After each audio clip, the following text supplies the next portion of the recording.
Hello and welcome. Got interrupted there by a plane going overhead. So I just watched the shooting line video and I've got some stuff to add to that. Now, and I've got some quite advanced stuff to add to that, which obviously won't apply to you if you are just right now learning to shoot line for the very first time. And the method I use there is a good one, which is to trap the line under the finger, form a nice loop, and then you can shoot some line. And the more line that you've got out behind you, the easier it is to shoot more line in front. Nice tight loop, and bang, off it goes. And that's great. And the reason we do that is it's easier to control the shoot. It's like having a trigger finger.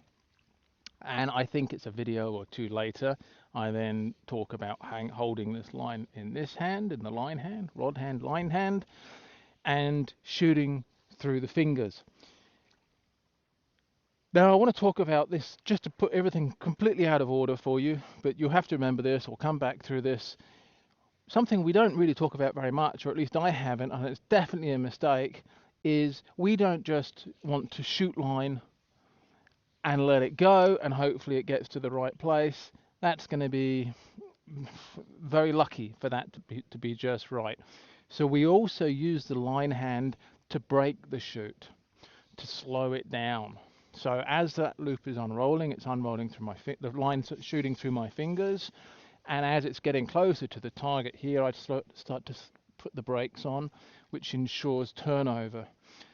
The only time I don't do that, the only time, is when I'm shooting in competition distance and I'm trying to get everything out of it.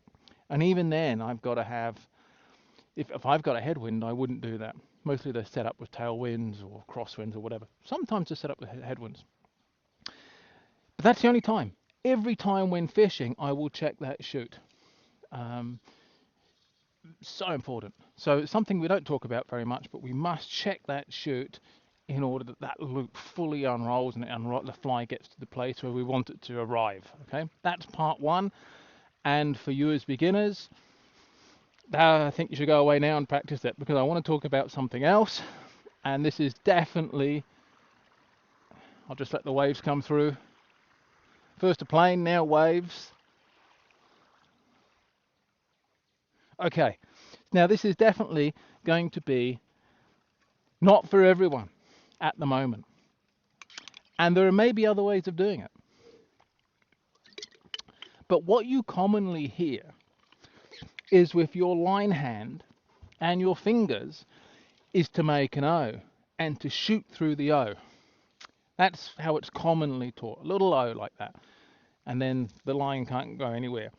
Problem with that is, and this is why I don't like it, and it just did it there. When I make an O, I have little creases in my fingers, and that adds friction, because now the line is definitely going to run along that crease, and it's going to be connected in two places, in all of those creases, and it's going to double the amount of friction, even more in fact, because what I do is I try and keep the palm fairly open, and there's no creases in the palm, and the line doesn't always run along. It can bounce off it as well. So it's even less friction than just having one bit of friction, like if it was like that. But with the crease, you've got two bits of friction, and it's always there, and it makes a difference. I know, and you can test it. There are ways of testing it. Hopefully, I'll have enough time before the battery runs out to talk about that. So let's talk about that. And yes, at this point, I think for what I'm about to teach, you need to have learnt the double haul. So this is you're probably not even your second pass through all of this stuff. It might even be your third pass. This is what I would teach to high-level intermediates. But it's always good. And at that point, it's more about having a discussion about things to try than explicitly telling somebody exactly what to do, or exploration in a parameter. All of a sudden now we're giving, like, try this, see what happens. What do you think? And you can put answers below and what you think. So let's make our backcast haul. Now, very important now for this. When I hold the line, when I'm hauling, I hold it under these three bottom fingers, okay? And that allows me to use my thumb to push the line out. If you're holding the line here, as I see many people do, then it's going to be very difficult to do what I'm about to show you. So instead, hold the line in the first 3 fingers. It has advantages in hauling too. Firstly, you can haul a little bit further, and you can twist, get the line here, and you can twist a little bit further, and you can get some more acceleration with that. Also, it takes the tension out of the hands, and when there's lack of tension, we can move faster. So I was talking about a karate chop here, but if you're holding this here, you don't quite get the full extension, but out here with this, you do. So I get my thumb out like this, and then I'm going to create a nice open thumb and finger L shape with no creases, so that the line can shoot over round through that V on the back cast. And you can just play with this just on the back cast in order to learn it. Bang, okay, like this, like out there in front. Or if our cast is going up, wherever we haul, it's always opposite to the rod angle, right? So if our rod is stopping at 1, we're hauling to 7. If our rod's stopping at 3, we're hauling to 9. Okay. So, and I get the elbow up in anticipation of that. It's way beyond topic. But if I'm going to go to 7 here, I get my elbow up, so it's already at 7. So in here, shooting behind this thumb, this open here. Don't be in a rush to get your hand back up, because you might lose control over the line. There is more time than you think, usually. So in here, bang, hold that, and then come into position. And then on the forward cast, I'm going to haul in past the body, like this, but like from the chicken wing. Going to come through in a bent elbow to this point here, and let me just angle down. So I'm coming through here. I'm going to turn my thumb in, but now I open up my hand, and I am shooting out from as open a palm as I can possibly do without losing the line. So it's no creases in the fingers. I don't know if you can see that, there's lots of creases here. If I open that out, those creases have gone, and now I'm going to get, not exactly, if not a friction-free shoot, then less friction. And I'll gradually bring that up, because as we know, when we're fishing for the big saltwater fish, we need to get ready to strip straight away. So we've got to get our hands back together. So let me go through that again. So the O creates little grooves of which will cause friction. So we need to find, or I want to find a way to get the absolute best out of this, and that applies particularly in saltwater shots. It certainly applies here in snakehead, where it's essential. But it also applies in competition casts, where you want to lengthen line with minimal false casts. So we want to shoot as much line as possible. So I know it makes a difference, because I teach my competitive students this. So come out here, make the V, really open up, turn the thumb out, because you've got to have that V. If you haven't turned your thumb out, your line's going to drop off, right? So we're going to come out here, and you can just practice that. There you go. And then you can, one way you could test it, I did mention you could do that. You could start down a tape measure. You could have, let's say, 30 feet of fly line to the nail knot, to the mark. And then you could do your normal way, shooting in the back cast, whatever that is, the O, and then hold on to it and put it back and see where it's gone. Then pull it back to the 30 feet, and then you can explore. Oops, I've lost it there. You can, because I'm talking to you, you can explore these different methods. I actually use that incidentally as a cue. I've got my target out there. I can sometimes point the hand at it. Helps me get there. And then I can see the target through the V, just another way I sight it.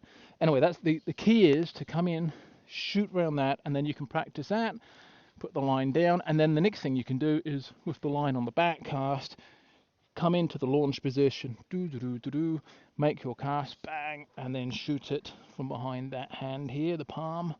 And I would do that one, shooting behind the palm, and then bring your hands back together, ready to strip as soon as the line lands. So you've broken it down backwards and forwards, and then you can learn it. Now, let me tell you something. To do that, to fully learn that, is not going to be one casting session, because it's not how it works. You're going to when you go fishing and you're thinking about the big fish, you're going to go back to whatever is ingrained. So in order to reprogram that, it's going to take time. I think it's well worth it, depending on where you are. Not as a beginner, but as a more experienced caster, I think these are things you can try. And I know it's better for me, so I assume you also have creases in your fingers when you close them. So yeah, so that to me, it just is ingrained now, and every time I'm doing it, that's for me how I'm doing it. But for you to learn that might take 3 or 4 weeks of training, 10 minutes a day or whatever it is. Let me know how you get on with that. It's a little bit, certainly a little bit higher level, that's for sure. Not entirely necessary, but if you're saltwater fly fishing and taking shots, or here taking shots, I think you find a difference. And if you are, and I know there are competitive casters here, so let me tell you why it works in the competitive casting world. This just gives you the idea. Normally we pick up from the line, I reckon when the nail knot's about 17 and a half meters down the tape. First back cast is about setting a loop. There's usually no opportunity to shoot line because we want to keep the tension in there. We want a nice tight loop that fully straightens. Then they've got a false cast coming up front. Yeah, we want to shoot line. Next back cast, we definitely want to shoot line. The next forward cast, which is our penultimate forward cast, I don't think we want to shoot line. I think we want to keep tension. And the last back cast, we certainly don't want to shoot line. And the final forward cast, we want to shoot as much as possible. But the ideal situation on that back cast in competition is to be carrying about, it depends on the line, of course, it's Med 5, it's about 90 feet, between 88 and 92, depends on your stroke. Sometimes carrying more than that's a good thing too.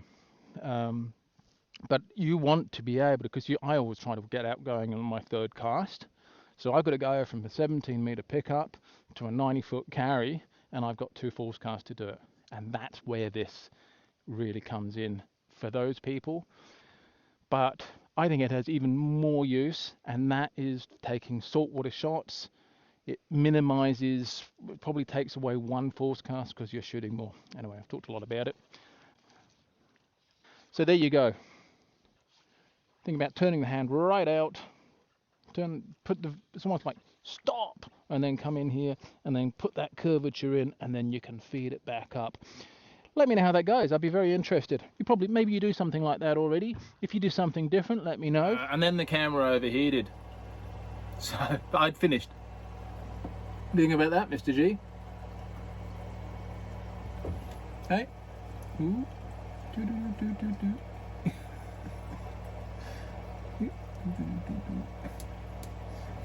So it was awesome.